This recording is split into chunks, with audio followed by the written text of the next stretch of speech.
Hello, welcome to Talk Sports, your home for elite of football insights, big match breakdowns, and viral football debates. I'm your host, Adi Abhishek, and today I will be diving into a jam-packed show from Arsenal's incredible defensive rush to shocking Premier League's sacking, ownership dramas, and rising stars lightening up Europe. Let's get into it. Starting with the team everybody's talking about right now, Arsenal. They are the toast to everybody. But before going straight into Arsenal, I also have with me in the studio, Yema two together. I will be doing justice to every sporting news around the world. Yeah, mate, good evening. Welcome to Good Talk evening, Sports. Shagun. Good evening, viewers. So good to be back.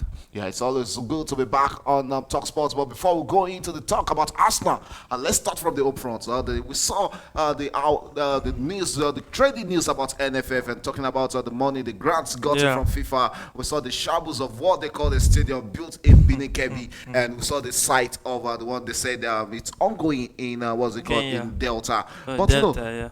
$1.2 million, is it good? Is it enough to construct a mini stadium in Nigeria? As far as I'm concerned, I think it should be. It's not a major, it's just a mini stadium. And it's just a testament to the fact that management,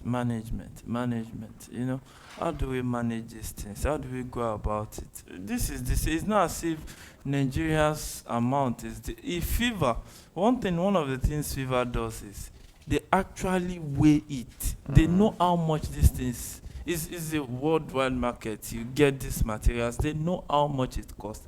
They know how much that will be enough to build a mini stadium. And I think extras will also be on it for the 1.2 million. Okay, And looking at see what the how pictures it's of the stadium we saw at that Binikebi, do you think the stadium was actually worth $1.2 million? I don't think Because we so. saw the former don't think NFF president, Majupini, come out to talk, and say that yes, they got $1.2 million for that stadium as far back as 2020, and the value of $1.2 million, according to him, as a then was merely 400 million naira. Yeah, as at then, but at the same time, where as at 2020, if you get the funds, what did you do between 2020 and 2022? Because the skyrocketing of the dollar, I think it started 2023, 2020 2023. So what did you do in those 2 years? Yes, 2020 was a COVID year, 2021, but from 2021, what did you do? It is very important to note that because building a stadium is not rocket science. It's not as if it's a family project that you build for 10 years, 20 years. It's just a mini Well, we saw stadium. the finished work of that Benin Kevin. That is the finished work of the stadium submitted to FIFA as the complete No. FIFA standard artificial stadium. Yes, it does FIFA grants up to NFF. And well, if there's one thing I'm Nigerians. still waiting for what FIFA will say. No, I think they said FIFA were okay with it. Was okay. FIFA was actually okay with it because they audited their accounts and they audited the process of building that stadium, and there was no fault in it from FIFA. So Was it the same FIFA that some officials were suspended? I don't really know Then, about that. But some one years thing is ago. very certain from Nigerians, all they want is accountability from NFF. And, it's also hard for the likes of EFCC to go pick up the NFF president because the NFF has the backing of FIFA. Yeah. Once the government bodies are interfering with the work, with the doings the of hammer will NFF, come. there will surely be an hammer coming. So they have to be so very much careful in this situation. But it's one news that is currently trading, and it's one we are really hoping that NFF will come out tomorrow or one day very soon to drop the audit or explain to Nigerians how that stadium in Binikebi actually is actually worth $1.2 million. And don't calculate it with today's naira. Calculate it based on 2020 naira, which Amaju Pinnick said was 400 million naira, which he believes that yes, that money was spent, graciously. That's what I'll say. Okay, going straight to a good news, and that has to be Arsenal. They are the most happy set of people around the world right now. Arsenal are 4 points clear at the top, having considered just two goals since September. Ateta's backline looks impenetrable. The chemistry between Gabriel Saliba and the goalkeeper Raya has made them the most balanced side in the league. They didn't concede any goal in the whole of October. What exactly makes Arsenal defensive system so efficient this season? I think it's about continuity. When you've seen a backline that played together year in year out. The cohesion will start, the blending will start. You know, you don't really need to think too much before you know where your defender, your pairing defender is. You know, all those things, it comes naturally when you've played over time together. And I think they've gelled together. And to see how David Raya has come in good for them since last season, it's just a marriage made for us now. Okay, yes, and where they'll be tested has to be during the winter congestion of December. Can their discipline at the back hold them through that of winter congestion? Yeah, I think that winter is always winter. No matter how strong the defense is, it will get to a stage, most likely they will budge, but they should not just budge too much. Okay, the record they are currently pushing has to be 13 goals, which was considered the least number of goals considered in a season I think that was by by Chelsea. 15 goals. 15 goals, Yeah. that was on 2024, 2024, 2004. 2004. Yeah, Yeah. so that's the season when Chelsea sets that record. Which Premier League team do you think is most capable of finally breaking that Arsenal defensive wall? Yeah, I think that there are a whole lot of things that can break it. As far as I'm concerned, I think one of them, you agree with me or not, has to be Chelsea. Because one thing that Chelsea is doing this season is they are trying, at least they get a goal. Hardly will you see a game Chelsea has played this season without them But they scoring a consider goal. of this. But they concede. But that's what And I'm even saying. from That set to, pieces. yeah, to score a goal is not really an issue for them. It's about keeping it tight. And I think the manager foresaw it. Well, after Kobe went out injured, he kept saying it that the club needs to go out and get an experienced centre half. And look at how they've been shipping in goals. So it's not about them not scoring. I think one of the teams that has scored is Chelsea. And after Chelsea, I think Man City already got a goal. When Liverpool got a goal. And I think that they can still concede more. Okay, let's see if Arsenal will be consider more goals and come this season in the EPL. They've considered just 3 goals in this season, and they're going to beat that record of 15 goals considered by Chelsea. And Peter Cech was the goalkeeper that season for Chelsea. On that, also Mourinho when Chelsea went it on was to win. 24 clean I think it was sheets on there, 2023/2024 Yeah, season. 24 clean Clean sheets. sheets by the legendary Peter Cech, who is also one of the Hall of Famer in England, if I'm not Yeah. mistaken. And while Arsenal are settling the defensive benchmark, another massive storyline just unfolded at Anfield. Straight to it, where Brian Mbeumo stunned Liverpool at Anfield with a decisive strike, and as Manchester United 9 years drought away from Liverpool. Amorim's tactics clicked perfectly on that day, and Mbeumo's energy changed the game. How significant is this result for Manchester United players and fans? Yeah, I think that was the one before their last game against Brighton. Brighton. And I think that result came good for them. One thing you want to build is consistency. You want to be on a roller coaster, and I think they've set the good foundation for that now. They are now currently, they've won 4 out On of the the last bounce. 5. They've won 3 at the bounce, and I think that they can just keep building on that, build the confidence of the team, mentally bring the players back to where they should be.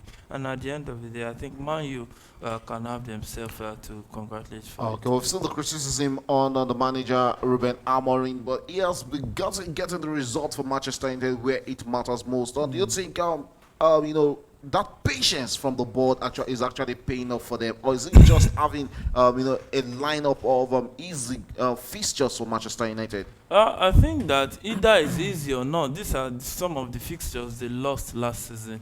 We know what Brighton did to them last season. So I think that is a product of the players gradually gelling together. The new guys that came in, they are beginning to look good for the team, and the confidence in the team. And I think one thing that has affected Manchester United this season is mostly psychological. So I think that they found a way to break through mentally. And one of the examples I can cite is that Liverpool game.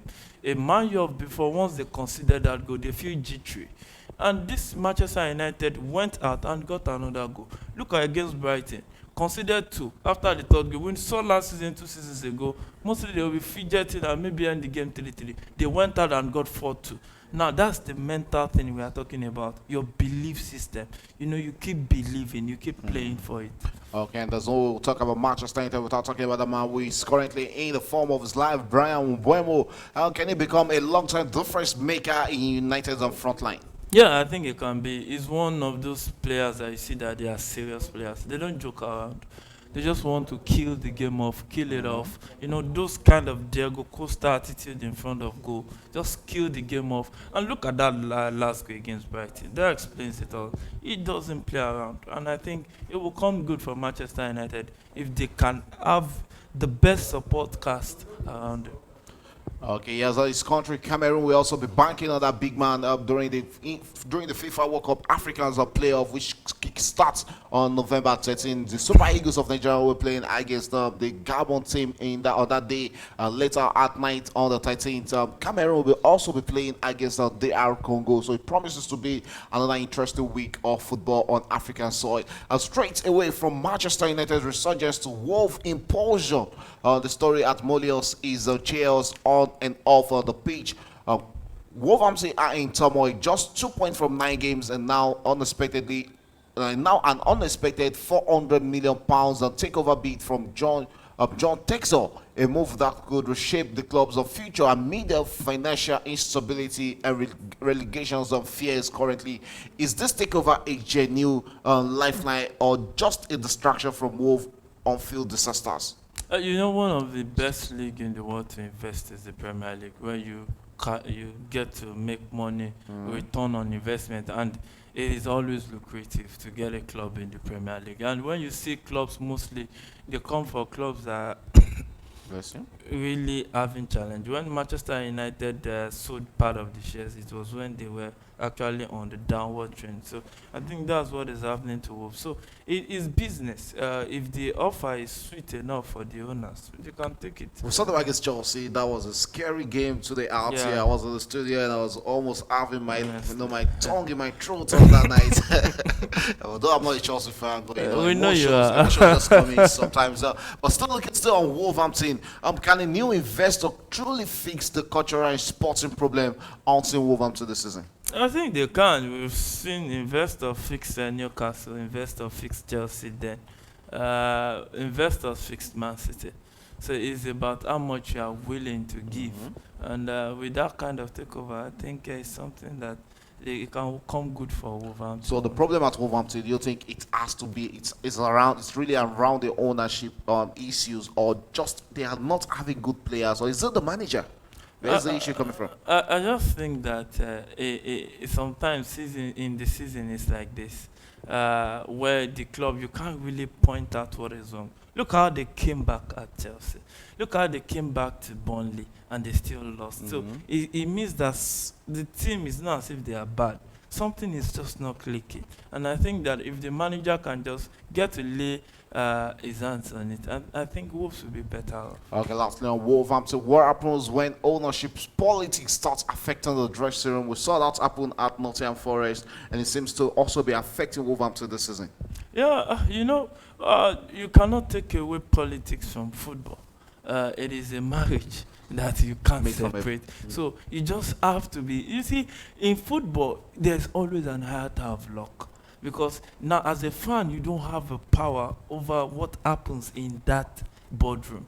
And it's very important. Now, look at it. Yes, they recruited, but have they recruited enough? And I think the board has done well, because for them to keep a hold of Lassen, it means that they have intention to do something this season, because the offer came in for Lassen from Newcastle and they were willing to pay very well, and they still held on to him and brought in Tolu Arokodare from the Belgian league, which was the highest scorer in that league. So it shows a signing of intent that they really want to compete. And I think that over time, I think like Nottingham Forest did when they came back to the league, struggling rock bottom, and they found their way back up. Okay, as I'm talking about Wolverhampton, we hope to see what really happens as they are currently fighting for survival. Nottingham Forest just make a shock managerial call after they sacked them. Ange Postecoglou, they got themselves Sean Dyche. I do think that's actually a better replacement to Angel. Yeah, I think looking at the utensils, the players, the tools they have at hand, I think it's better to go for a defensively arranged Minded coach like coach. Sean Dyche than an attacking minded coach like Ange. But to me, it's not looking at Nuno Espirito struggling at what's it called, West West Ham. Ham. It's not looking like both West Ham, sorry, both Nuno and Nottingham Forest. Probably that was a marriage made in heaven. I think yeah, it was made in heaven, but you can't really put it on no what is happening in West Ham. West Ham failed to recruit. They lost some key players and they lost this midfielder to Fenerbahce. They lost Mohamed Kudus and they didn't really replace those guys. And they almost it's looking like possibly the possibility of losing Paqueta come Paqueta January also. is really high right yeah, now. really high. So you have to look at it. Though they want to balance their books, but at the same time, you just have to play football. If you don't want to get relegated in the Premier League, you can get relegated real fast, real fast. You know, Sunderland can only explain further. Okay, yes, and in one of the shortest managerial stints ever, Ange Postecoglou has been shown that the door after just 39 days, 8 games, no win. Forest have pulled the plug really fast on the Greek man there. Was Nottingham Forest right to act so quickly, or should they have shown more patience? You know, one thing is this: when results are going bad like that, you don't think about the coach alone.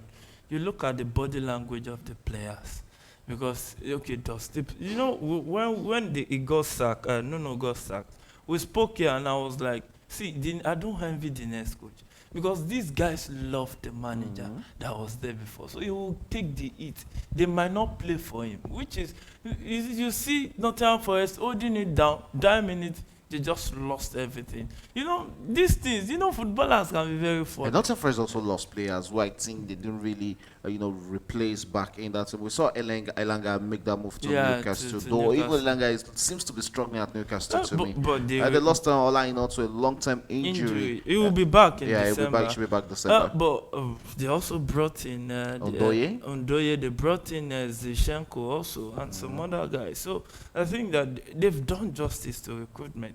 I just think that is that relationship between Nuno and the Greek owner that didn't really mesh up together, that they had to go their separate ways. And I think I don't envy Ange. He's just one man that just. Ange might be making a quick return back to football, maybe probably joining his former team Celtic in the Scottish. Now that Scottish League. Yeah, Brendan Rodgers has also resigned. been. Did he resign He or was sacked? resigned, he Okay, resigned. I think it has to be mutual. Mutual consent. Okay, we know how it happens Out in of football. respect. Okay, what does this say is about Premier League managerial culture today? Seems a lot of clubs are not really that patient with their managers. Yeah, it's football. You know, football is like a wave. You know, there was a time defensive arrangement Jose Mourinho. There was a time Guardiola came with the tiki-taka playing from the back. Now you see that Throwing. managers are beginning to switch away from the play from the back. So it's about times and seasons. And so right now it's about, shop changing managers. Hire, fire till you get it right. So it is one of those things that has worked for Real Madrid.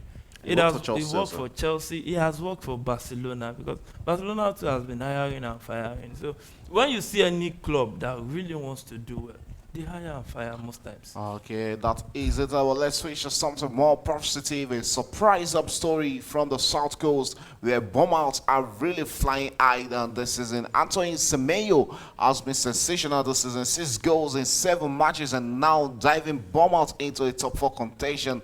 Big clubs are cycling with bids reported reaching £75 million for the Ghanaian international. What's really behind Semenyo's solid transformation since last season? No, since last season, he has just been that guy that has decided to carry the team on their shoulder. I think what happened to him can be likened to what happened to Ademola Lookman.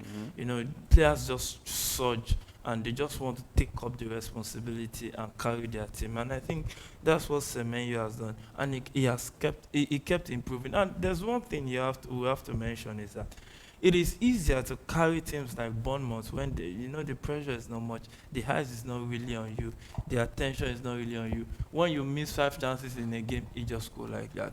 The games you now come in, they shout your name. But the games you play bad, they don't really crucify you.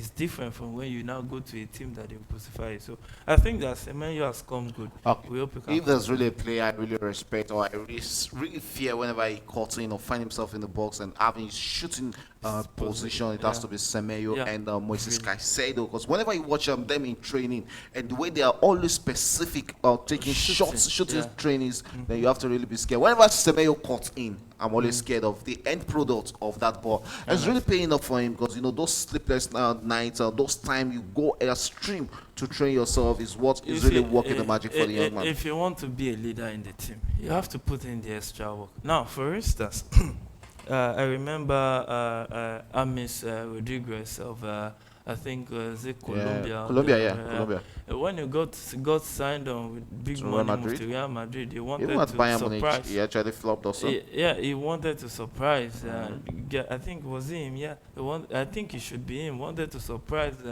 everybody, get to the training and met Cristiano Ronaldo already training. So Lionel Messi, when he got to Inter Miami, he got to training and he was the first to get there. I was like, wow, what's happening here? Because of the attitude, because of nurture.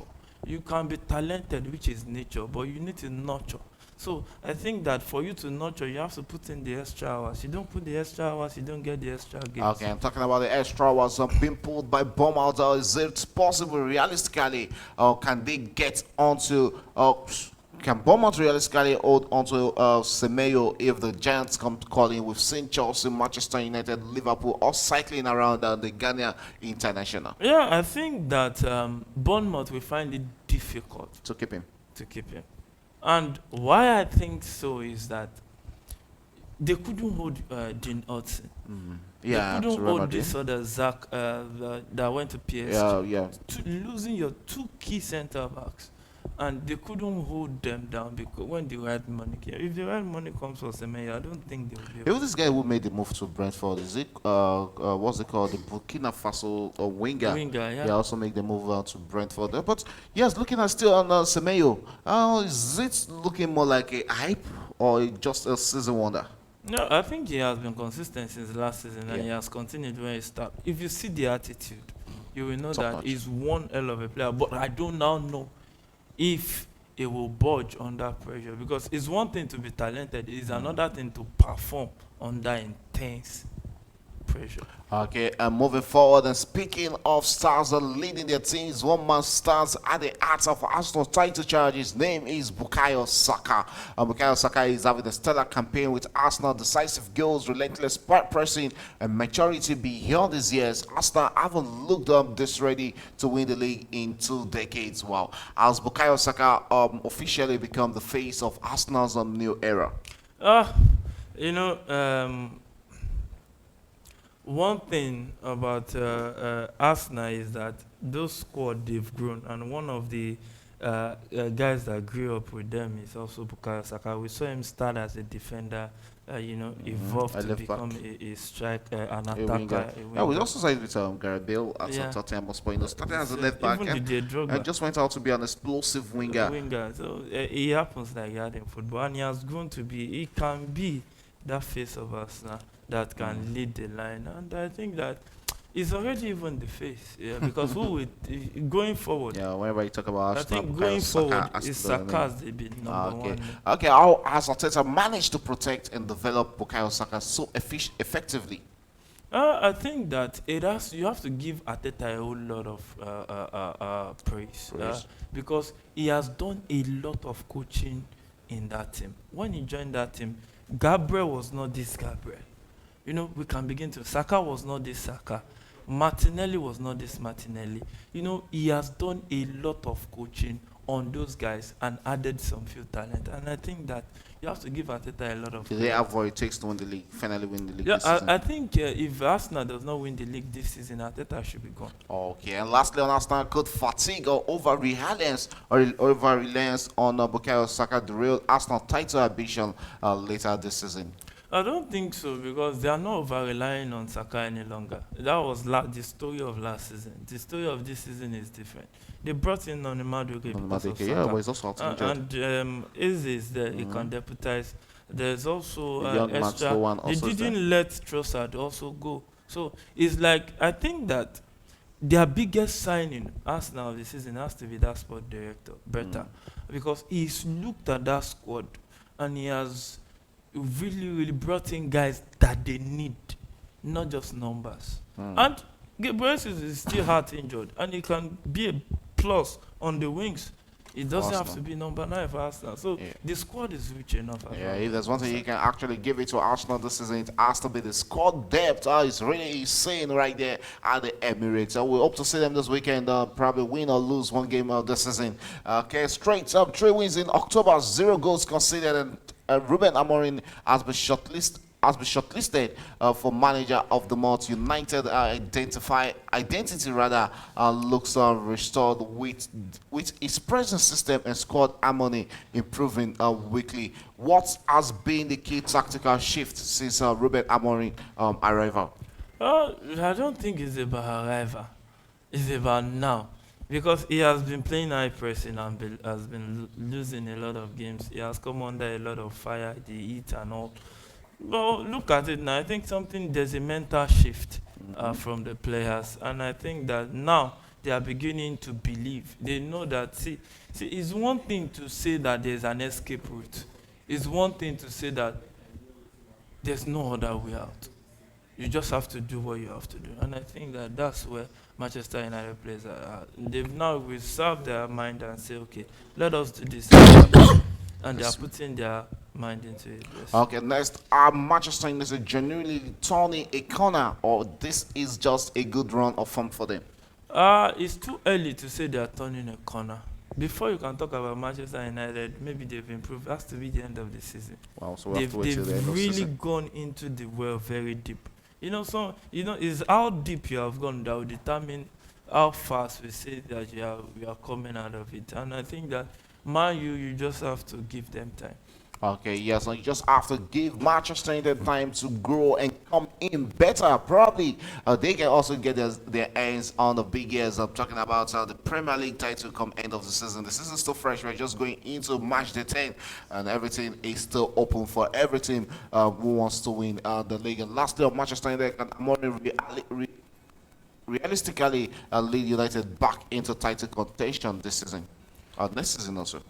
I think that will be determined by the way they finish this season, because it's about building up per transfer window, per transfer window. When you play a little bit, you go and get what you need.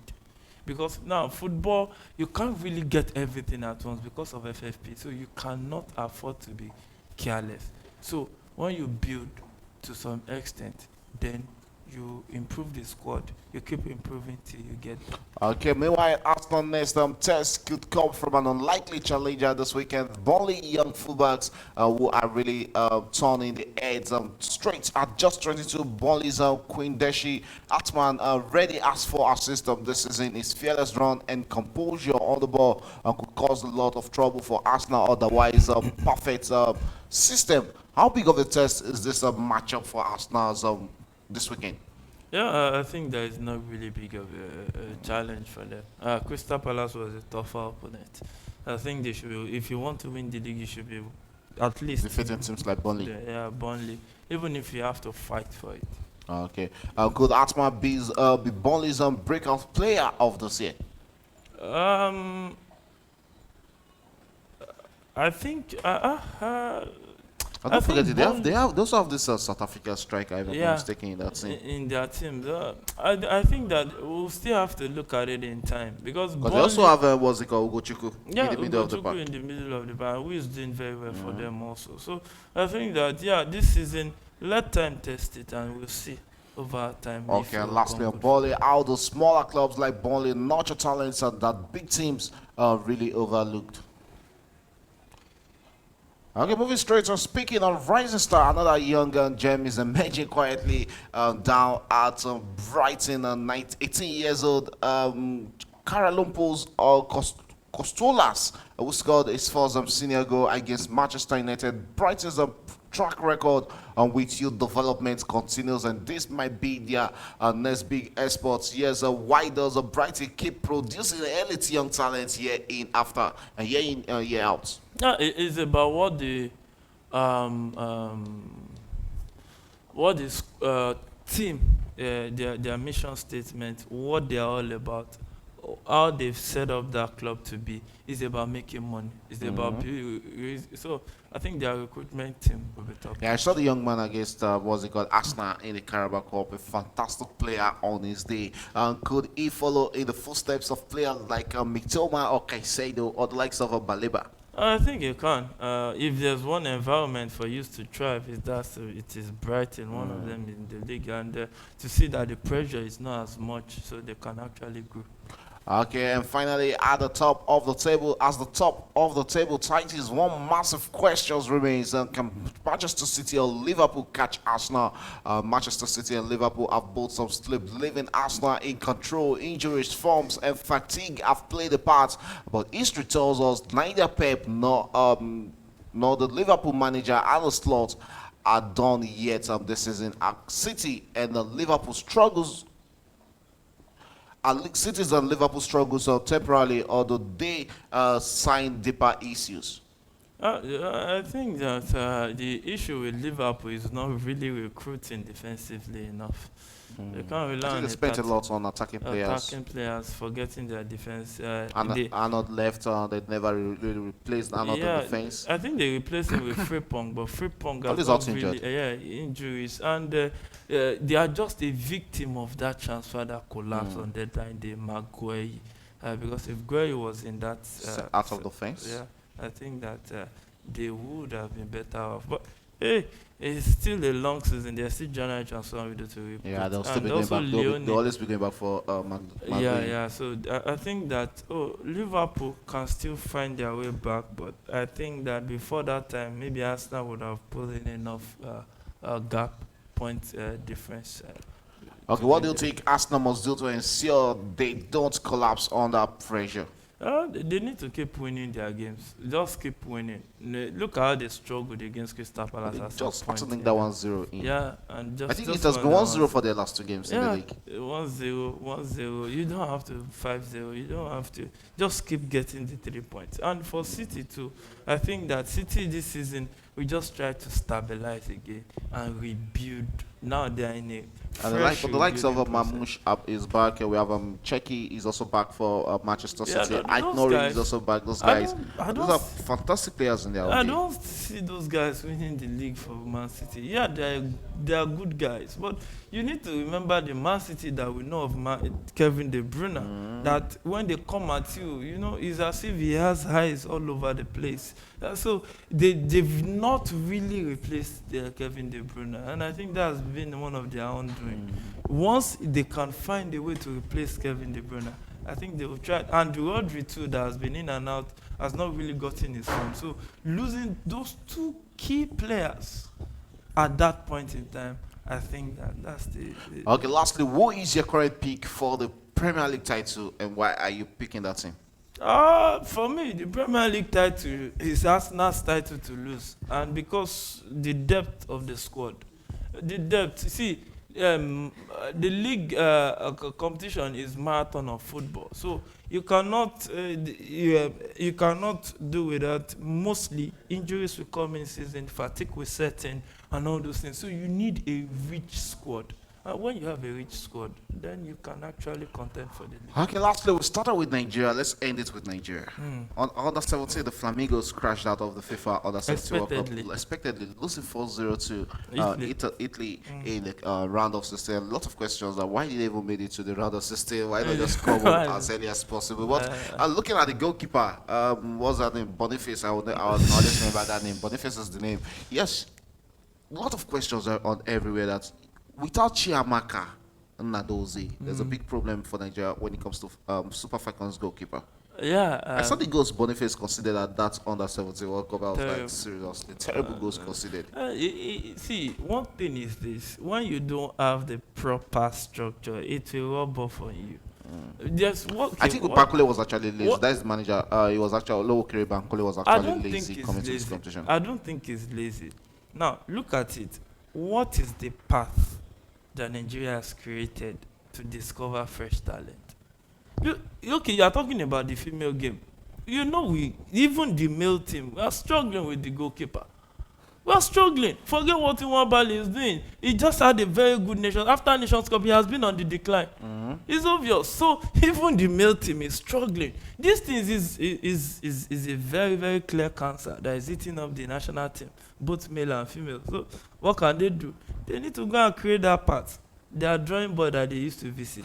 They need to go and do proper foundational recruitment policy for the national team. Okay, well, eyes will be on the Super Eagles of Nigeria come next week. The playoff of the AFCAF playoff for the FIFA World Cup, where the winner upper week, where the winner of that playoff will be qualifying for the Intercontinental playoff again for one of the two tickets left to we will wish the Super Eagles of Nigeria the very best of luck. I've seen DR Congo's 25-man player called up for this playoff, and I'm really scared that yes, they have a good score. Gabon. No, I've not seen Gabon. I've seen DR Congo's. DR Congo's they're playing against Cameroon, so I think I would rather favor DR Congo qualifying for that final, and probably Nigeria gets one over Gabon. But Gabon looks to be the most dangerous side. You know my stand in this. My stand is in this. This year's qualifying.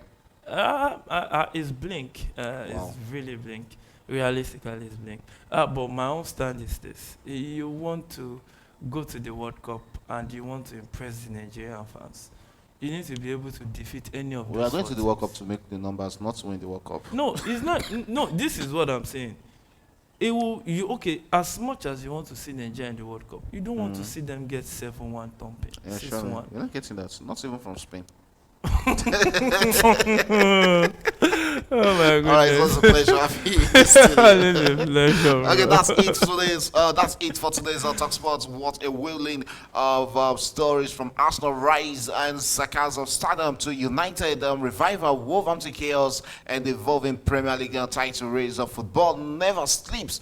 Make sure to like, subscribe, and drop your prediction in the comments. Who's winning the league? Who is getting Sagnes? And which youngster impressed you the most? Which team is qualifying for the Intercontinental? Is it Nigeria, Gabon, Cameroon, or DR Congo? We'll see you next week, same time, same energy, only on TalkSport, where football meets real talk.